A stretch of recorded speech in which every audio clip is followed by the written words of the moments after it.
Prête-moi ta plume. Sur l'écran noir de vos nuits blanches, Rachida Mansour vous fait du cinéma. sans pognon et sans caméra, vous dessinerez vos propres rêves. Prête-moi ta plume. Prête-moi ta plume. Prête-moi ta plume. Prête-moi ta plume, une émission produite par Rachida Mansour, réalisée par Zoubir Ketani. Prête-moi Ta plume. Chers amis auditeurs, chères amies auditrices, bonsoir. Nous nous retrouvons pour la deuxième semaine avec ce livre de Melek Haddad, son premier roman, La dernière impression. Prête-moi ta plume. C'était un dimanche. En face du cimetière, le stade municipal était gonflé de bravos et d'encouragement aux joueurs. Les arbres semblaient eux aussi applaudir les prouesses des combattants pacifiques. Et le bruit de la joie, le bruit des athlètes, le bruit du public arrivait jusqu'aux tombes du cimetière d'Aix-en-Provence. Il faisait bleu comme sur un dessin de Cézanne. Saïd trouva immédiatement la tombe de Lucia. Il y avait des escargots qui avaient grimpé jusqu'à la stèle. Elle était propre, cette tombe, comme une collerette d'enfant. Elle était propre comme un linge qui claque au vent. Justement, le Mistral s'était levé. Saïd regardait, étonné, incapable de comprendre. Incapable de comprendre cette tombe comme il avait été incapable de comprendre Lucia, morte là-bas, dans cette clinique de Constantine. Il décrocha un petit escargot et le garda dans sa main. Ce petit escargot, c'était un peu le bon Dieu rentrant dans sa cathédrale. C'était comme une pensée regagnant son secret. Ce petit escargot, plus sublime et sacré qu'un bijou, puisqu'il avait choisi de passer l'hiver à côté de Lucia. À 20 mètres à peine, les haut-parleurs du stade municipal diffusaient les résultats et les applaudissements. Et le public criait sa joie, et la joie s'envolait vers le ciel bleu. Et tout le monde criait, et tout le monde applaudissait, et tout le monde chantait. C'était un festival de vie. Et le Mistral était content, et la plaine était contente. Vers les hauteurs d'Aix-en-Provence, les marronniers applaudissaient. À 20 mètres à peine, il n'y avait que Saïd et Lucia. Saïd et Lucia dans l'éternel tête-à-tête de la réflexion et de la méditation. Saïd ressemblait à un cyprès. Ce fut une chose incroyable. Le petit escargot creva son hublot et s'aventura vers le printemps. Il bavait. Dans la paume de la main, la bave était comme une larme que Lucia aurait offerte à cette journée de dimanche plus bleue qu'un ciel bleu de Cézanne. Les genoux de Saïd tremblaient. « Tu vois, Lucia, dans mon pays, il y a des plaines et des plaines larges comme une phrase sans virgule, des plaines sans village. Il y a l'immensité que rien n'arrête. Là-bas, ce grand rectangle entre deux infinis, c'est l'Algérie. Ici, ce tout petit rectangle, ce tout petit volume de pierre blanche, c'est aussi l'infini. Et tu dors. Et tu dors, Lucia, dans un lit de terre et de pierre aussi grand que mon pays. Là-bas, Saïd parlait avec ses yeux et Lucia dormait ici. Ici, à côté de ce dimanche joyeux en marge du ciel bleu, ici, à côté de la vie. Ici où les supporters défendaient leurs couleurs comme là-bas, les supporters du soleil défendent les couleurs d'un drapeau rénové. Et tu dors là, toute seule, parmi d'autres tombes qui sont elles aussi toutes seules. Mais par la vertu de ton sommeil, j'ai retrouvé mes rêves, et je veux te venger de cette balle perdue qui m'a fait te perdre, et je veux te venger de cette guerre qui m'a enlevé la paix.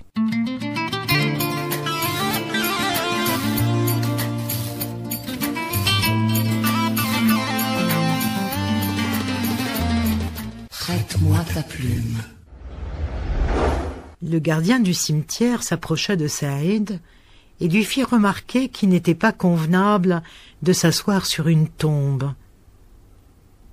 Qu'est-ce que le gardien du cimetière peut bien comprendre à ces duos de la solitude extrême? Et puis d'abord, c'était de l'indiscrétion de sa part. Il n'avait pas à se mêler à la conversation de Lucia et de Saïd. Celui-ci, en effet, s'était assis tout près de la tête de Lucia. Il s'excusa et l'incident fut clos. Les vivants ont des principes de courtoisie, mais les morts ont davantage de savoir-vivre. Saïd avait déposé le petit escargot, et le petit escargot, tout étonné de sa nouveauté, tout surpris de sa survie, se remettait à glisser. Petit bateau sans prétention, sans boussole, petit navire silencieux, à l'écoute de son instinct éternel. Est-ce vraiment Lucia, qui dort là à quelques mètres de moi? Est-ce vraiment Lucia qui est là et qui a dû subir l'étreinte glacée de la terre et de l'hiver? Est-ce donc Lucia qui repose là, à quelques mètres sous moi? C'est incroyable ce que les morts doivent avoir froid. Le Mistral ramenait les bravos du public. Le Mistral ramenait les nuages. « Au revoir, Lucia, » dit Saïd. Le petit escargot était rentré dans sa cathédrale. Dans le malheur, le moindre rayon de soleil semble vous narguer. Et ce dimanche-là, le soleil d'Aix-en-Provence était particulièrement insolent. Le cours Mirabeau faisait des dentelles. Le roi René veillait sur le temple des murmures. Les fontaines faisaient des chansons. Les étudiants faisaient la cour aux étudiantes. Tout le monde faisait quelque chose. Et Saïd faisait un pèlerinage. Tout en marchant, il se demandait si en réalité il aimait Lucia, s'il l'aimait encore. Saïd n'avait jamais aimé Lucia, n'avait jamais aimé sa mère, n'avait jamais aimé le soleil, ou bien ses nièces, ou bien la galette, ou bien le mendiant dans la rue des Arabes. C'est un verbe qu'il ne comprenait pas, un verbe tout saupoudré de métaphysique. Mais Saïd avait toujours été avec ce qui lui était indispensable pour vivre. Du morceau de galette au mendiant, du soleil à sa mère, des escargots à Lucia. Sur la place de la Rotonde, les trois grâces valsaient dans une pluie de lumière. Et là, le soleil n'était plus seulement narguant, n'était plus seulement bleu. Pourquoi dit-on que le soleil est jaune? Là, Le soleil s'entourait d'une débauche de clarté à enivrer Van Gogh. Le soleil était content, trop content, et aussi cynique que cela puisse paraître, Saïd mesura son énorme envie de vivre. Quand une fleur se fane, à l'idée du printemps on oublie les automnes, on n'oublie pas la fleur qui s'est fanée. Et pourtant. Mais pour un Saïd, on a toujours l'impression de commettre un abominable adultère quand cette envie de vivre vous serre la gorge, malgré les sanglots qui y sont restés.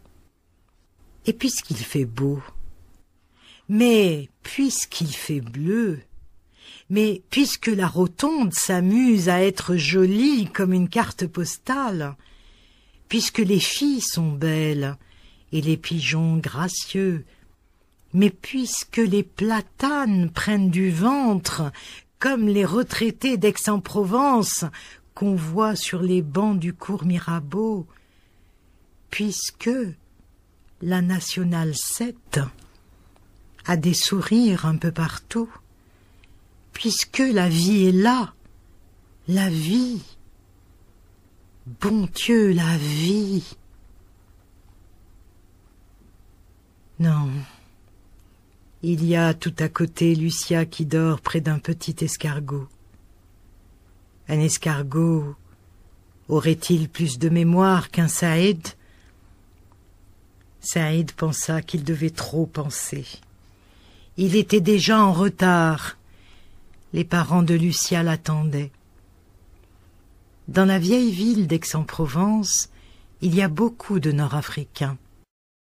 Les enfants qui jouent dans les rigoles avec l'eau des bassins, les yeux noirs et agiles, on pourrait se croire en Algérie.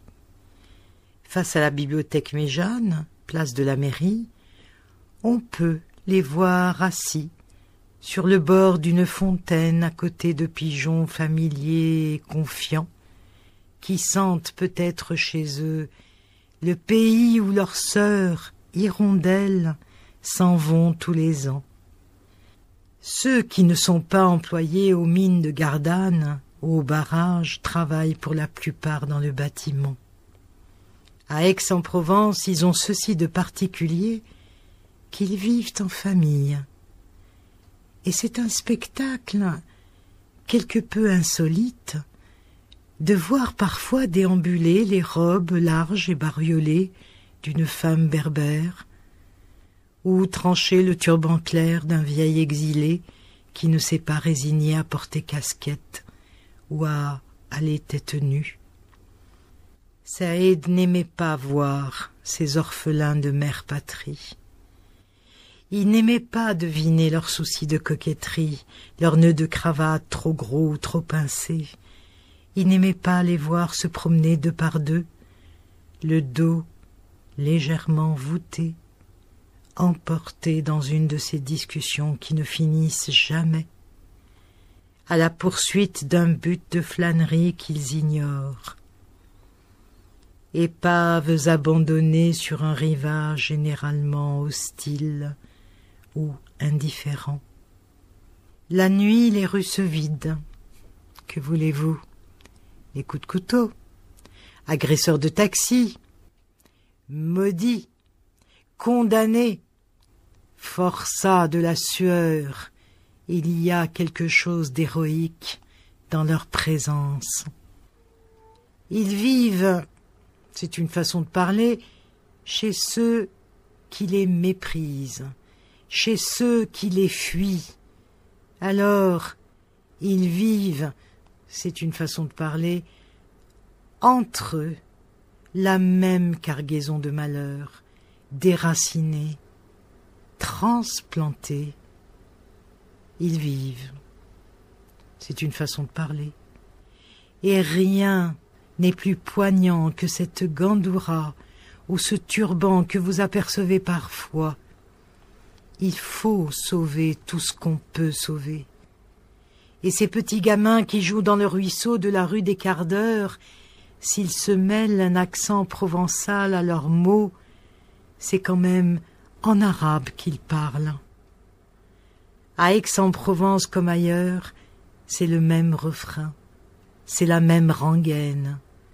Lune froide au soleil, les Algériens sont des problèmes.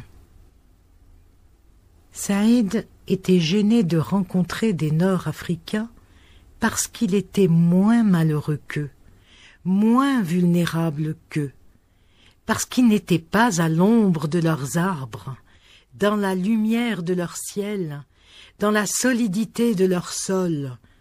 Ils n'étaient pas chez eux, avec leurs marmailles, autour d'un banc boiteux sur le bord d'un trottoir. Ils n'étaient pas là-bas, à Constantine, à Tlemcen, à La Cale ou à Oran. Ils étaient chez ceux qui les acceptent dès lors qu'ils passent inaperçus. Or, en vérité, est-il possible qu'un Nord-Africain puisse passer inaperçu en France, en Suisse ou dans la Lune? Le malheur peut-il passer inaperçu? Mais vous, Saïd, vous n'êtes pas comme les autres. Avec vous, on peut discuter, on peut vous inviter, on peut parler de René Char ou de Beethoven. Vous n'êtes pas comme les autres. On vous voit. On ne fait pas cette grimace de dégoût. On n'a pas ce réflexe de peur. Avec vous, on peut s'entendre. Erreur. Je suis comme les autres. Et mes bachots n'ajoutent rien, n'enlèvent rien. Je suis comme les autres, dans la rue des Cordeliers, place Saint-Michel, dans les Vosges ou à Saint-Étienne. Je suis comme les autres. Je suis avec les autres. Je comprends leurs galettes et leurs fusils. Je dis ma mère, comme ils disent leur mère. J'embrasse mes enfants comme ils embrassent leurs enfants. Je crains une rafle comme ils craignent les rafles. Je suis comme les autres. Tout me rattache à eux. Tout m'identifie à eux. Je ne suis moi-même qu'avec eux. L'arbre a choisi sa forêt, la note sa symphonie. Les seuls à me comprendre, les seuls que je puisse comprendre réellement, les miens. Ah, ces visages tranquilles, ces visages vaguement sceptiques, avec au coin des yeux une ironie gentille, résignée, ces visages bruns et éternellement juvéniles, comme ces fruits prématurés tombés d'un arbre, un arbre qui décida de refleurir un beau jour de novembre. Ces visages dont on se méfie, comme on se méfie des choses qu'on ne connaît pas, avec l'intention profonde d'excuser sa paresse, son ignorance et son manque de cœur, comme on évite de regarder en face sa victime. Les parents de Lucia habitaient dans une petite rue qui s'appelait la rue Vendôme, en face des bains Sextus, une petite rue étroite et sage, veillée par de vieux marronniers. Une rue qui se questionne sur le passant qui passe, derrière ses volets défraîchis et curieux. Une rue qui se demande ce que le facteur a bien pu apporter à la maison d'à côté. Une rue qui va trouver les braves gens de France, les braves vieux, comme une ride de plus. Les parents de Lucia étaient des bouchons qui flottaient sur le fleuve, des bouchons gentils, des bouchons affectueux, des bouchons tendres comme un cœur de chêne-liège, des bouchons avec 1000 excuses, mais des bouchons tout de même. Des bouchons, tout simplement. Des bouchons qui n'existent qu'en coiffant une bouteille.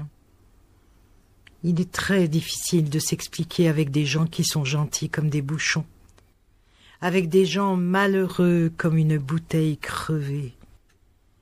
Il est très douloureux, il est très triste d'avoir à s'expliquer et d'avoir à expliquer quoi que ce soit à des gens qui ne comprennent pas pourquoi ils sont malheureux.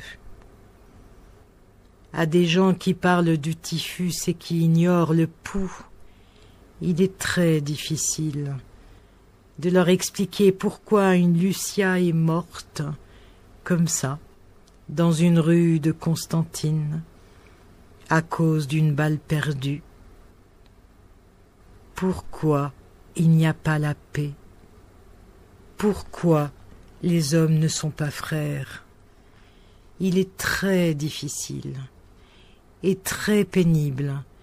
Il est très fastidieux, il est très douloureux, il est très inutile de s'expliquer avec des bouchons qui ne comprennent que le langage des bouchons et qui ont l'âme tendre comme un cœur de chêne-liège. C'est l'impression que Saïd eut aussitôt. Il avait affaire à de braves gens, des gens très propres, qui vont à leur cabanon le dimanche parce qu'ils croient au dimanche, ces gens-là. Des gens qui pensent qu'il faut que chacun reste chez soi. Des gens qui savent que dimanche arrive une fois par semaine. Ce jour-là, on mange du lapin, et le jour de l'an, une fois l'année, ce jour-là, ils vont rendre visite aux voisins. De ces gens bien gentils et bien propres, bien figés dans leur morale et dans leurs habitudes, de ces gens pour lesquels un nuage de poussière sur une route signifie que l'auto a fait de la vitesse. Des gens qui vous endorment si vous écoutez avec trop d'attention le murmure sempiternel de leur cœur qui ronronne. Le père de Lucia n'en revenait pas. Il avait déjà reçu le maire, déjà reçu les journalistes, des petits journalistes qui manquaient de clichés. Il avait même lu dans un canard provincial, un de ces canards qui barbotent dans la mare tricolore. Il avait donc lu, et il avait même acheté plusieurs numéros du journal, que Lucia avait été assassinée par les Félagas. Évidemment, il est plus romantique et spectaculaire de mourir d'une balle que d'une angine de poitrine. Ça enrichit le folklore du coin. Le repas fut long, laborieux, et Saïd, qui n'avait pas l'habitude d'avoir de l'appétit, dut digérer pas mal de vérités éternelles, de sanglots, de compliments à offrir et de consolations. Il y avait dans le fond de la salle à manger basse et triste un vieux piano, impeccablement ciré, sur lequel des fleurs languissaient. Sur ce piano, on pouvait voir Lucia en maillot de bain sur un petit bateau. Il y avait un calendrier, il y avait un baromètre qui n'indiquait rien, ni le beau temps, ni le mauvais temps, et qui s'ennuyait dans son indécision velléitaire.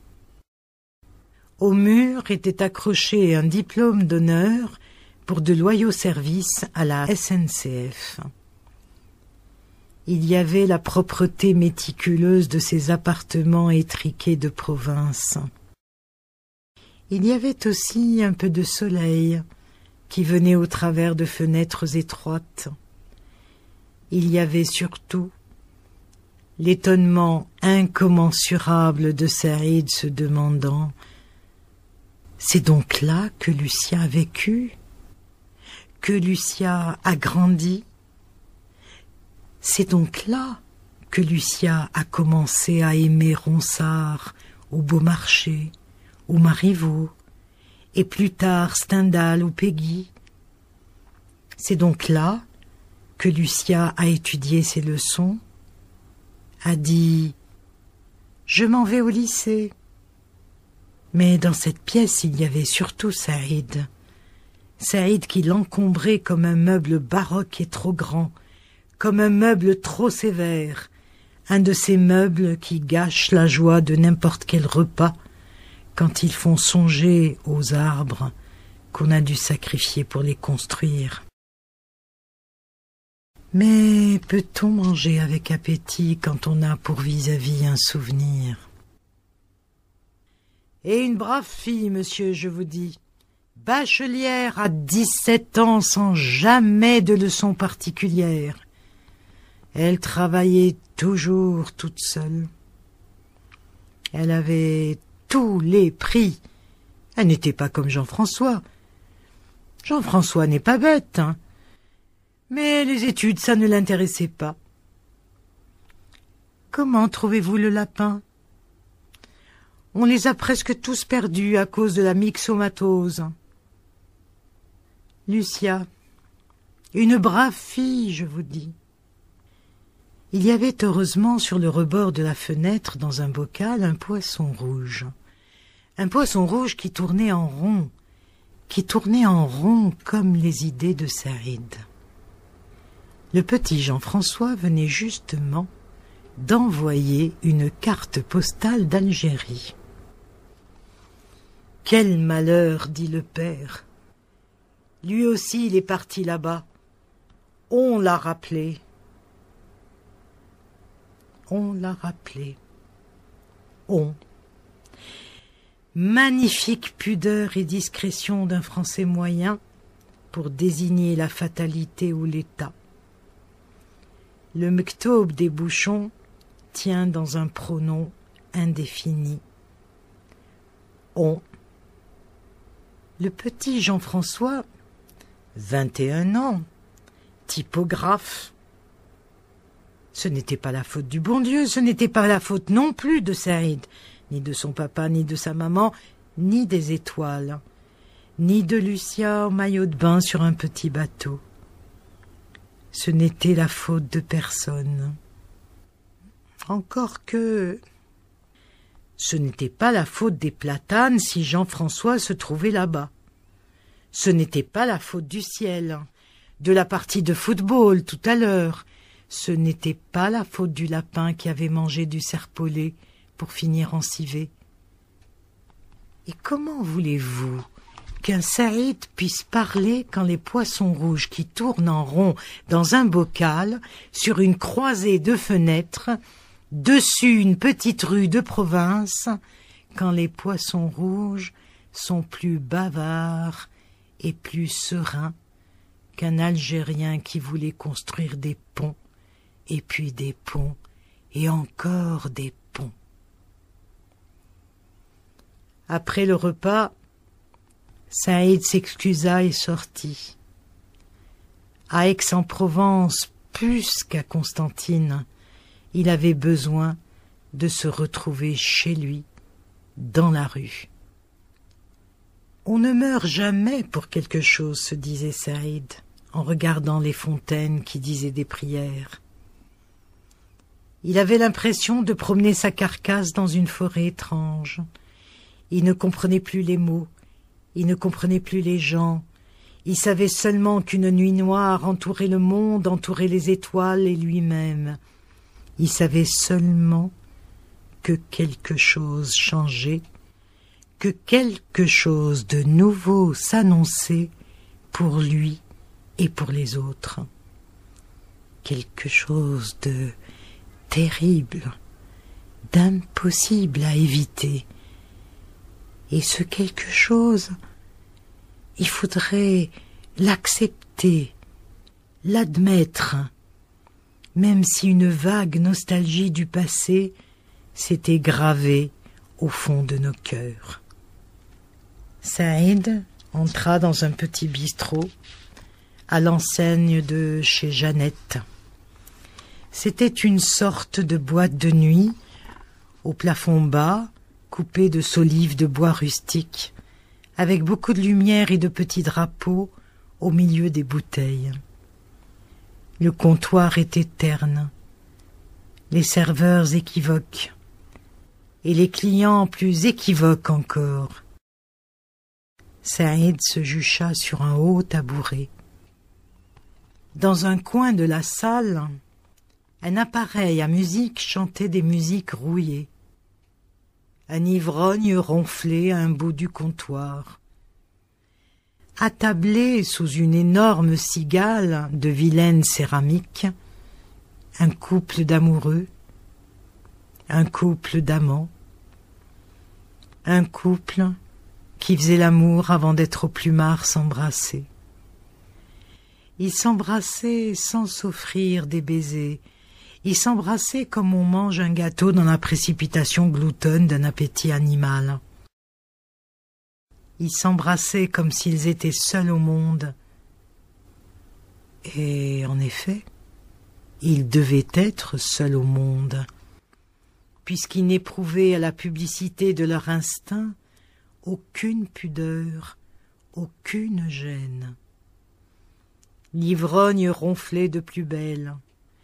Les mots, toujours les mots, s'amusaient à danser dans la tête de Saïd. Les mots, les phrases, les idées. Les amoureux s'embrassaient, l'ivrogne ronflait. Toujours.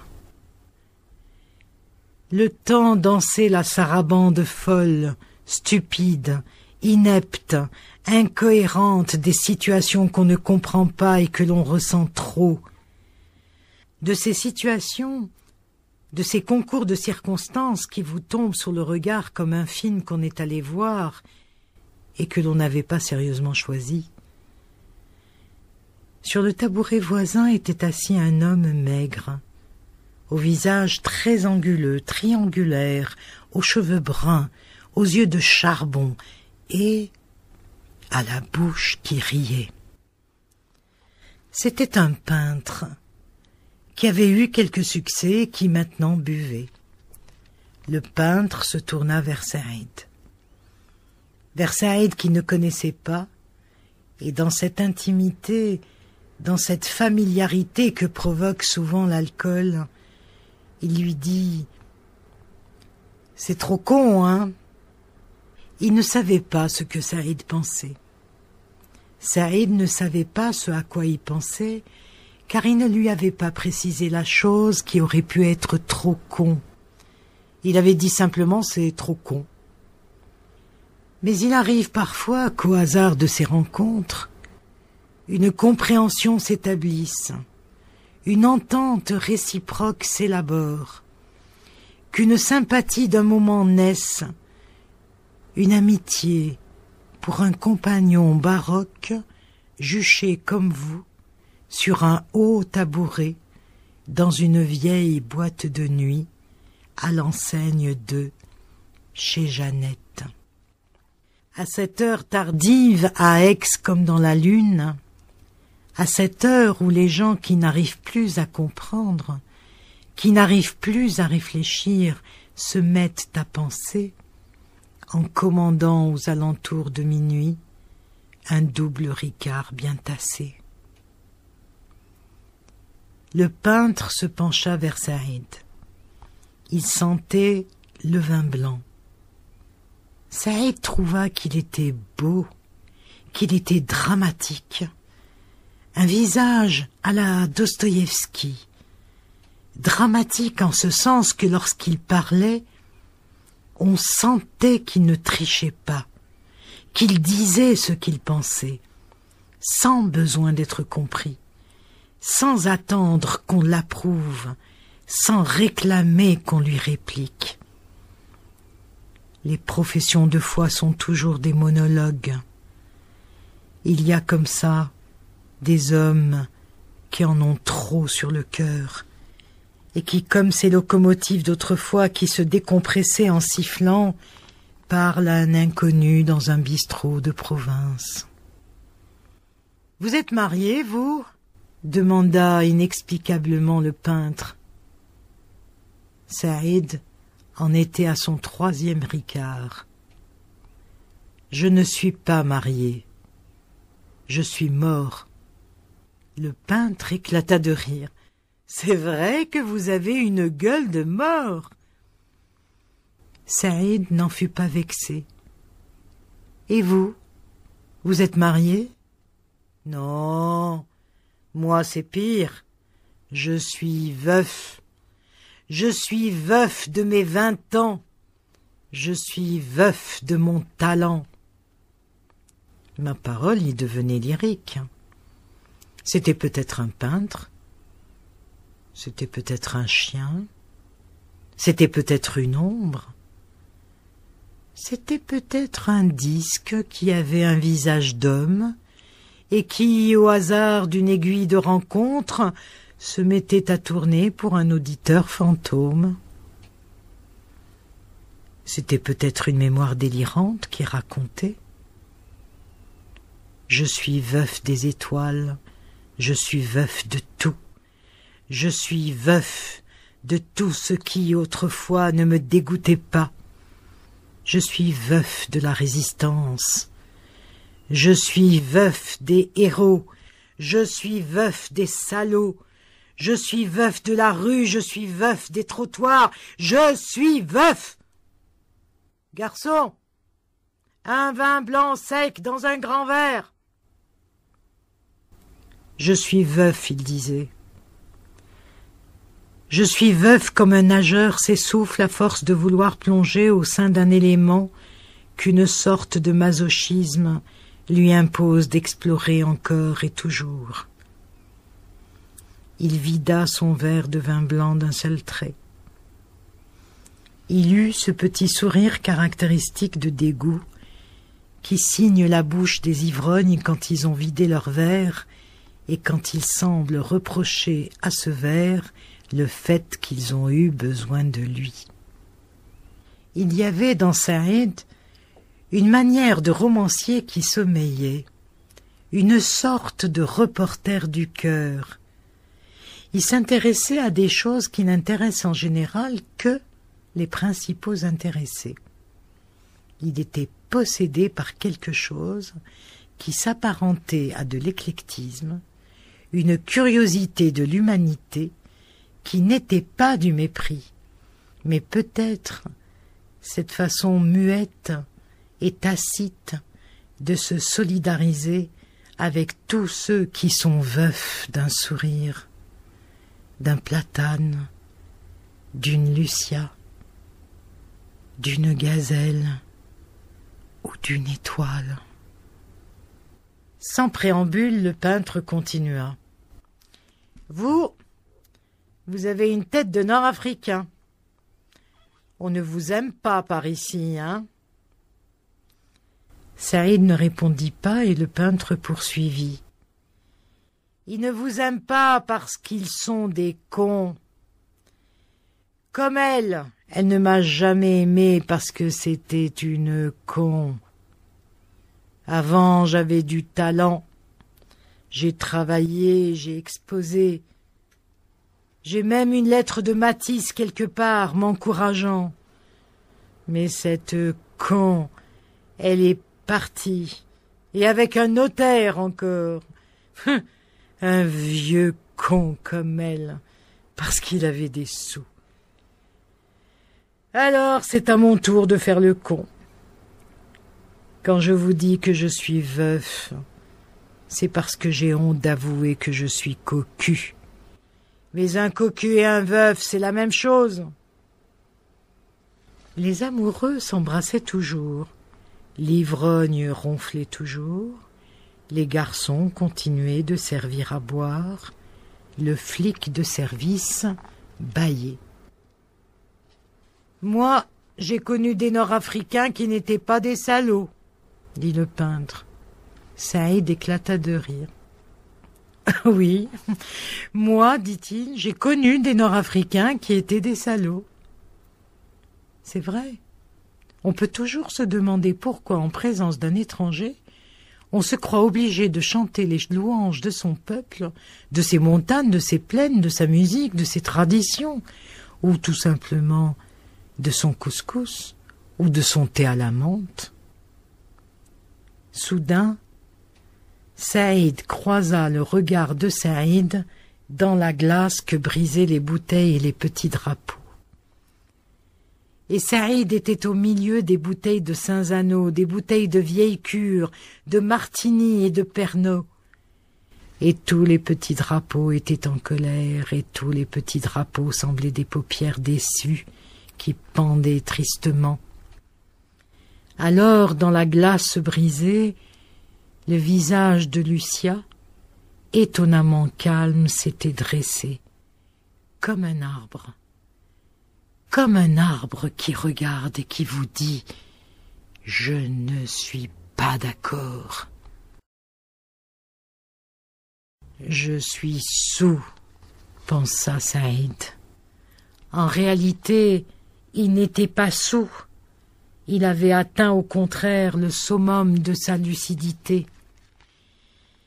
Il était à l'heure de pointe de sa compréhension et c'était bien Lucia qui le regardait parmi les bouteilles. C'était bien Lucia qui le contemplait parmi les petits drapeaux qui pleuraient. Et c'était bien Saïd à côté de ce peintre veuf et cocu, ce peintre qui avait eu un amour et du talent, ce peintre qui avait reçu une lettre de Matisse lui demandant de continuer. Mais les peintres sont à la merci d'un veuvage ou d'un cocufiage. Les escargots sont à la merci du soleil. C'est drôle. Les champignons ont besoin de pluie. Les escargots ont peur du soleil. C'est drôle. Tout est incohérent parfois. Un peintre qui ne peint pas et qui devient poète. Un ingénieur qui construit un pont qu'il faudra qu'on détruise. Des petits drapeaux qui s'ennuient sur des bouteilles. Ça n'est pas la place des drapeaux, les bouteilles. Incroyable tout ce que l'on peut remarquer quand on est ivre. C'est drôle. Tout est aussi drôle que le malheur. Rien n'est plus surprenant, baroque et incohérent que le malheur. Le malheur n'est pas humain. Il n'a pas taille d'homme, c'est un non-sens. Moi, je suis peintre, et vous? Qu'est-ce que vous faites dans la vie? C'était l'heure avancée des confidences. Saïd mit du temps à répondre. Dans la vie, qu'est-ce que je fais? Je ne fais rien, et ça m'emmerde. Moi aussi, dit le peintre, je ne fais rien. Je regarde. Les gens qui n'ont pas de talent se mettent au balcon et regardent les gens qui passent dans la rue. Je suis comme les vaches. Je regarde passer le train qui passe sans moi. Je suis un bon à regarder, autrement dit, un bon à rien. On regarde, on s'ennuie, on s'aveugle de toutes ces vérités qu'on emmagasine, qu'on ne modifie pas, qu'on n'embellit pas, qu'on ne transforme pas, qu'on ne dirige pas, qu'on ne met pas à la taille des hommes qui, eux, font quelque chose. On triche, on passe sa vie à tricher. Sur le balcon, on regarde la rue avec des autos, les autos avec des vivants, et on demeure sur le balcon. On n'a pas même l'excuse de l'astronome qui contemple une étoile pour établir un système afin d'élargir les regards, afin de multiplier les horizons. On regarde, on écoute, on prend des notes qu'on conserve dans les yeux, dans les oreilles. On ne fait rien. C'est ce qu'on a de commun avec les morts. Ne rien faire. Et le peintre conclut: ne rien faire, c'est ça le malheur. Prête-moi ta plume. Saïd ne devait pas s'attarder en Provence. Il s'embarqua un soir. Il n'y avait sur les quais qu'un chien. Un chien, curieux malade. C'était peut-être son maître. C'était peut-être l'ennui. Prête-moi ta plume. Chers amis, auditrices, auditeurs, je vous dis à demain et je vous souhaite une bonne nuit pour la fin de ce livre, la dernière impression de Malek Haddad. Prête-moi ta plume.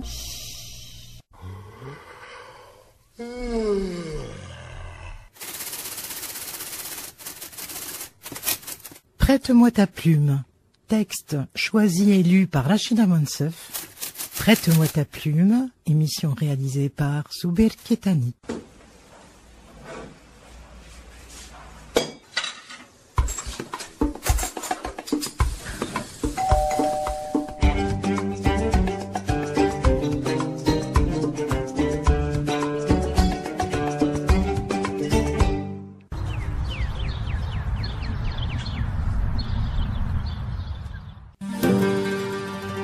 Swaiba usisumbuke na kupoteza wakati.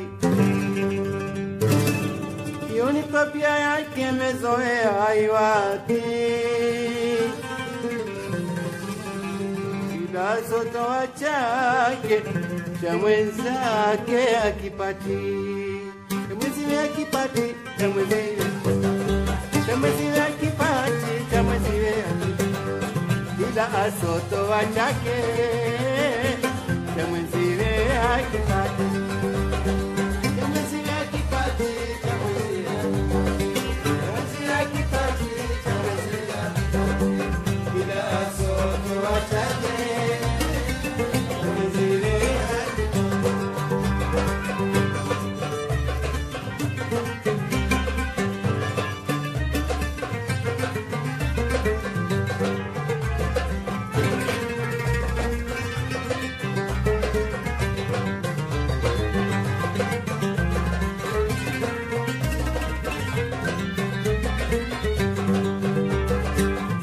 Kuzuia situpe umpe aso kuwasa, sijitie matope kwa kupenda kumangasa, sijitie matope kwa kupenda kumangasa, sikupi ila unipe, ni mtindo wa Mombasa, ni mtindo wa Mombasa, ni mtindo wa Mombasa, ni mtindo wa Mombasa, ni mtindo wa Mombasa.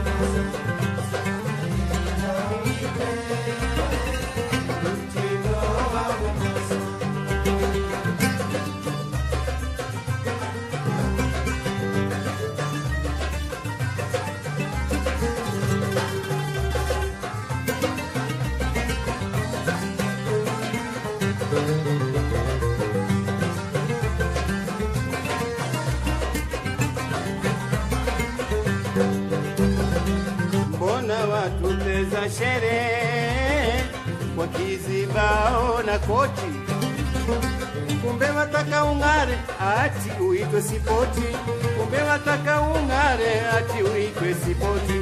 Ujue mambo si bure, si bure, yataka uwe na noti, yataka uwe na noti, yataka uwe na noti.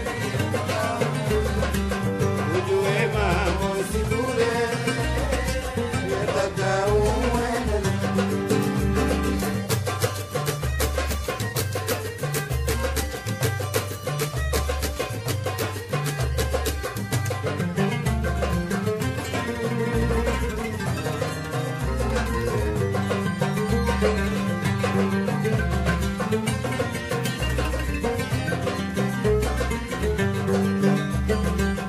Usijigeuze kapu kapu, ngoja utiliwao.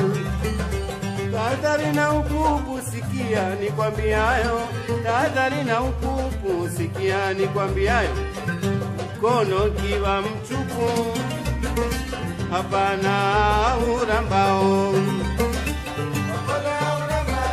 hapana urambi. Mkono kiwa mtupu, hapana urambao.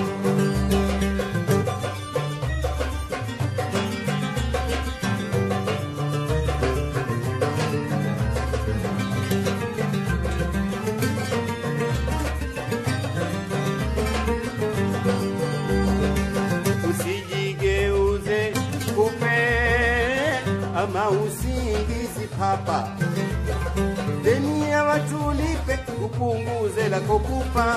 Deni ya watu lipe, upunguze la kukupa. Kila akupae mpe, usimpe asiyekupa.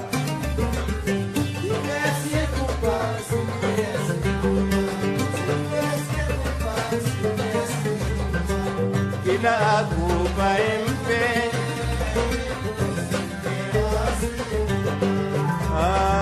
sikupi ila unipe, ni mtindo wa Mombasa.